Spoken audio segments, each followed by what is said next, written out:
All right, ladies and gentlemen, so our first little section of video notes will focus on settlement of the Chesapeake. My first time trying to flip APUS. We're going to see how it goes. We'll see how it all works out. So start off here about, reasons why we did this on the last little message, but there are a lot of reasons why people were trying to leave Europe and come to the Americas. Anywhere from pull factors such as the appeal of land, economic opportunities, join other people that are there. Religious beliefs were a big deal about freedom and safety, those kind of things. And also, some people wanted to come there and help educate and spread religion to everyone that's around there. The push is that there's a lot of at this time in Europe, there's a ton of religious persecution happening all over the country, all over Europe, in terms of in areas of Germany and England with the Reformation happening. And also a lot of uncertainty about religious future. A lot of political climate change with revolutions taking place and political changes in different countries. You have a lot of issues with the economy. So people are, a growing population in Europe and a lot of need for more farmland. A lot of joblessness that's going down. And also people just want to go and do something different. They want to adventure. A lot of times they were second sons or third sons who weren't going to inherit anything. So like, hey, I'll go do something different. We're going to start off our journey in Virginia. We're way from south to north and kind of back to the middle. And so where our first county is Roanoke, which was done by Sir Walter Raleigh off the coast of North Carolina. In 1588, he made his little county in a little walled-in area. That's where John White got a lot of his drawings and etchings from. And what happened was Walter Raleigh went back home, get more money, more stuff, more people. He shows up 3 years later, and the whole place is wiped out. There's no evidence of anything happens, none of that kind of stuff. There's a word Croatoan that's etched in one of the trees, and they're like, well, this failed. This sucks. You know what I mean? Because what happened was one person, Raleigh, lost a lot of money on this and a lot of the government money. And so it was a huge risk to make these colonies happen. And so the thought was, how can we mitigate this risk and get rid of it and kind of put it out to more people? And that led to the joint stock company, which was when gentlemen or these rich landowners, maybe not necessarily nobles, but they're the rich people who made their money through trade and all that kind of stuff in England, would essentially buy stock in pieces of a company. And so they bought into what's called the Virginia Company of London, who said, we're going to get a bunch of people together. We're going to go to, North America, call it Virginia, after the Virgin Queen Elizabeth, who was queen at the time, with her blessing, and, settle a colony. And so they made this charter, and the charter originally says that all colonists have the same rights as Englishmen. So, and this is going to be a big deal as we go, 150, 175 years in the future here, because the original charter of Virginia Company said all rights will be the same as Englishmen, and that you have the same exact rights to life and all kind of stuff you had as if you were living in England. And so he said, we're in America, we're still Englishmen, still the same rights as Englishmen, we should have those rights for all times. Remember that when we get to the Revolution, and we'll talk about how it flows in. So in late 1606, they send 3 ships out, right? And they land mouth of the Chesapeake Bay, and they're trying to find a place to go. They go inland, okay? They get attacked by Indians who are like, oh my God, who are you? Why are you here? All that kind of stuff, according to their story. They go up the James River and try to find a good, easily defended area. Now, the problem is they didn't know much about mosquitoes yet. Mosquitoes carry this little disease called malaria. You're in a swamp. They literally put their village in a swamp. They're infested with mosquitoes. All of a sudden, they're getting sick. Malaria, yellow fever, all those are kind of mosquito-borne illnesses, and people are dying off by the dozen. So this is historic Jamestown. You can kind of see the recreation of the 3 ships on the banks of the James River. You can see on the map right here where we're going. So these are all little different towns and more, I would just call more plantations and towns that are made all up along the James River here, with forts at the north and south and very middle of everything. And so here's where the first settlements happen.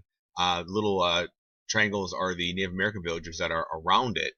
And so you can kind of see where they're easily defended, easy to take care of, make sure Spanish can't get in, make sure the French can't get in.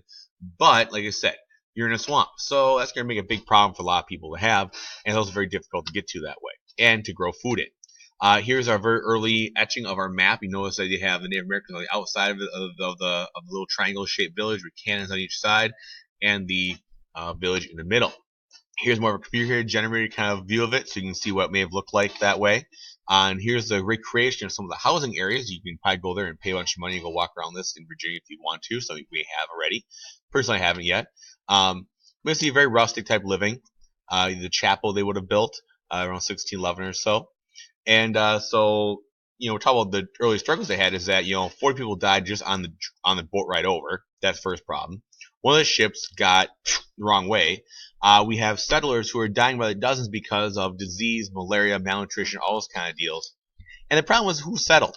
These were all gentlemen. These were rich guys who had servants at home who did their work for them. They're like, well, we don't want to farm. We don't want to fish. We don't want that kind of stuff.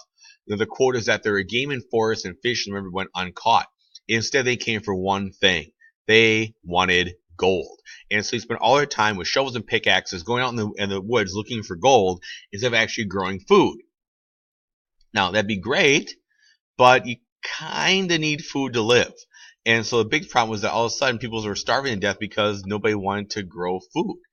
Here's our quote from John Smith. By the way, look how different it is from the in the cartoon. But his quote from his book was, "There was no talk but dig gold, wash gold, refine gold, load gold." Problem was they didn't find gold. And you have a lot of these conflicts that happen. So obviously with John Smith, you hear Pocahontas, all that kind of stuff. Here's some of the early images about saving John Smith from being beheaded by Powhatan, her father.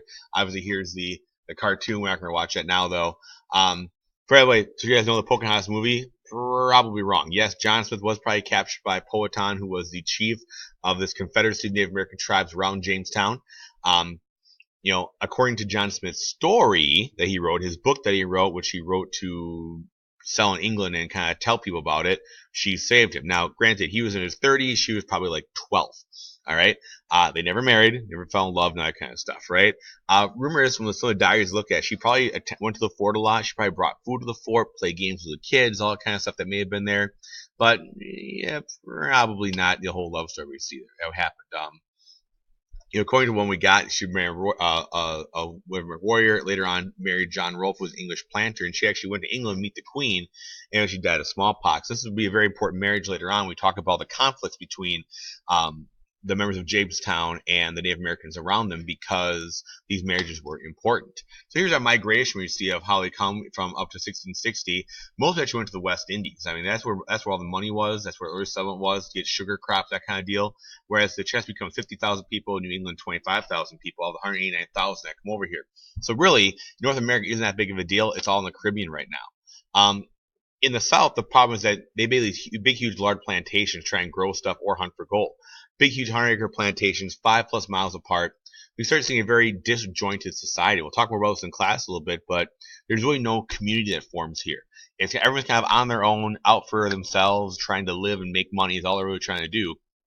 And you see this very, very disjointed, very tough communications that take place in this huge river settlement area in what is now Virginia. So you can see all those little dots here are different plantations all over the place. And so you think about it in terms of defense or in terms of just social development of a community, it's really not going to happen because everyone is just so spread out in this area. Now, the early part they call of this time is called the starving time because people pretty much starve. If you go there, there's a really good chance you're gonna die. We're talking how many immigrants die by 1624 is 10,000. They start with 104 people, and by 1624 they only have 1,200 people because most people who come there don't live. If you are living there, you're only expected to live to age 40, maybe, and 80% of children, that's 4 out of every 5 kids, will die before age 5 if they are born there because of disease, malnutrition, and things that are happening in Virginia. Actually, women came out golden in this deal. When a woman would marry a man, she'd inherit his property. And so what happened was so many guys were dying. There were so few women that settled initially in the Chesapeake that when a woman would marry, her husband would eventually die, usually pretty quickly. She'd remarry, and all of a sudden, all these women were accumulating tons of wealth because they were living. All the guys were dying. They would just remarry when their husband died, marry someone else who had more money, and keep piling up all that stuff. So it's kind of interesting to see how that happened because the guys were dying so quickly. There's also labor issues. Here's another fun quote. John Smith here is paraphrasing the Bible, I guess. He says, "He who does not work, neither shall he eat," because of those labor issues of guys who want to go hunt gold and not actually work. And so that big labor issue was such a huge deal here in Jamestown. They basically had to find somebody who will do the manual labor. Everyone was used to being, kind of the uppity gentleman type person and not want to actually go get their hands dirty. Also, settlement we kind of forget about is that there are Native Americans in the Jamestown Valley. And so a guy named Powhatan, at least that's what his translates to, was the chief of this group. And so his tribe and the tribe kind of dominate a bunch of areas around Hamid's Confederacy. So all the English call everybody Powhatans, even though they weren't really all Powhatans, they all called them that way. And so honestly, it's kind of this big political deal that, the English were kind of allies to him, to this Native American chief, to kind of control all their tribes, because they brought in new technology. They brought in guns and cannons and new stuff that, can maybe help them, and metal tools, those kind of deals that would help them control the other tribes in this little confederacy. So you see here all the villages that are part of that Powhatan Confederacy, and here's Jamestown right in the middle. And so you can kind of tell there's going to be some issues probably. Here's some examples of what the village may have looked like. You see the John White kind of esque look, what may have looked like that. Our Native American foods, because I said the Jamestown people didn't have a lot of food, so they got a lot of corn and squash and beans from Native Americans, so they could, survive the first winter.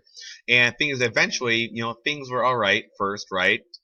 And then there's mistrust happening. I mean, obviously you don't speak the exact same language, which is really hard. And so automatically you don't trust people. And also the English started getting poor. They started getting hungry. And they had run out of stuff to trade Native Americans. Native Americans like, hey, this is not a freebie, all right? This is not some kind of welfare program where we're going to just give you whatever you want. We're nice, but there's a limit here, right? We still need something in return for what we're getting from you. And so when the Native Americans stopped giving them stuff, they just started raiding food supplies. They would just go, with their guns and men, and they would just go to Native American villages and raid the food, take it back. And as things are getting worse and worse and worse, we have what's called the Anglo-Powhatan War for 4 years. Lord Delaware later becomes Delaware. See how it works out. Who was kind of the lord person in charge of this. He had orders to basically make war. So they would go to villages, raid them, burn their fields, burn the supplies, take everything they could, burn the cornfields to have either one, move the Native Americans out and get more land, or B, take stuff that they needed to live. Here's how Smith kind of portrays Native Americans as kind of this, people who were ready to kill him or club him, that kind of deal. It actually may have been a different kind of situation. We'll talk more about this in class. But we do have eventual peace in 1614. He kind of stops the war. And actually, this is where Pocahontas comes in, because they're kind of the thought is that her marriage to John Rolfe was kind of this English version of a peace treaty in Europe. So usually European peace treaties involved marriage of family to link the group. So when John Rolfe married Pocahontas, he was marrying a Native American princess. And so that way it was kind of like sealing the treaty and making it work that way. And obviously she goes back to England, got smallpox, but that's kind of how her marriage kind of fits this whole deal. And they have peace for a while and kind of start getting things under control. Still you have a few more people in this, and they're still trying to stay along until 1622, when things get bad again, and we start seeing the periodic attacks go back and forth between Native Americans and settlers. Whereas, the settlers are kind of actually getting stable and they're moving into more Native American territory, or when things start going bad, they start stealing stuff from Native Americans and vice versa. And so you start having people attacking English in 1622, and we have this call for this perpetual war-based kind of thing, right?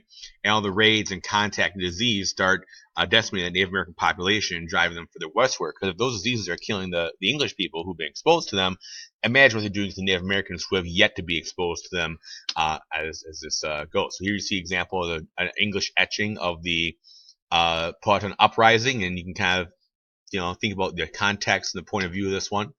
We have a second war later on, where eventually Native Americans are defeated again, and by 1646, we're talking about 40 years of time here, we have this treaty where the Powhatans basically get removed from their land, moved somewhere else, and basically we have, English area, Native American area, and a buffer zone in between. Here's John Rolfe again, kind of good-looking dude, right? The man who actually doesn't get enough credit for making the colonies prosperous. Here's tobacco plant. We call it Virginia gold or silver. We call it brown gold because people want it. There was no gold at Jamestown, but only pyrite. It was fool's gold, and people were like, "Oh crap, we're screwed." And they received tobacco from the Americans either through trade, where it would be. Now, a lot of tobacco that when it was in England was harsh. It was disgusting. Now, John Rolfe took it. He bred it with another breed and made this tobacco that was smooth, tasted good, easily smoked, and got a nice little buzz off of it that we do if you take a puff off a cigarette. Now, King James hated it. He didn't want tobacco in England. He called it a vile weed, and I quote. But all the upper class liked smoking pipes, they liked the buzz and all that kind of stuff. And here we see tobacco becoming the big industry that kind of saves colonies and makes things happen. But eventually, that price goes down too. Supply and demand. Think about that. See you guys in class.